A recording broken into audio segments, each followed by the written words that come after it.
छोटा मडकाने प्रियसीसाठी घेतला 3 वाघांचा जीव. ताडोबा जंगलात प्रेमयुद्ध पेटलं. काय घडलं असेल नेमकं? चंद्रपूरच्या ताडोबा जंगलात छोटा मटका या वाघाने आपल्या प्रियसीसाठी 3 वाघांचा फडशा पाडलेला आहे. यामध्ये छोटा मटकाही गंभीर जखमी झालेला आहे. ताडोबाच्या रामदेगी या परिसरात छोटा मटका या वाघाचा अधिवास आहे. नयनतारा ही छोटी मटकाची प्रेयसी आहे आणि आपल्या अधिवास आणि प्रेयसी नयनतारा याच्या आड येणाऱ्या प्रत्येक वाघाला त्यानं यमसदनी पाठवलेला आहे. या 3 वाघांमध्ये तरुण वाघ ब्रह्मा याचाही समावेश आहे.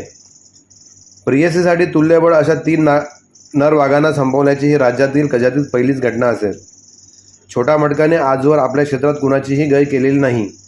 यापूर्वी त्याने मोगली या वाघाला असेच ठार केले होते. 14 नोव्हेंबर 2023 रोजी बजरंग वाघाला ठार करून त्याने आपले वर्चस्व सिद्ध केले होते. आता ब्रह्माला ठार करून आपणच अनभिक्त सम्राट असल्याचे त्याने सिद्ध केलेले आहे. खबरमाशी न्यूजकरिता चंद्रपूर.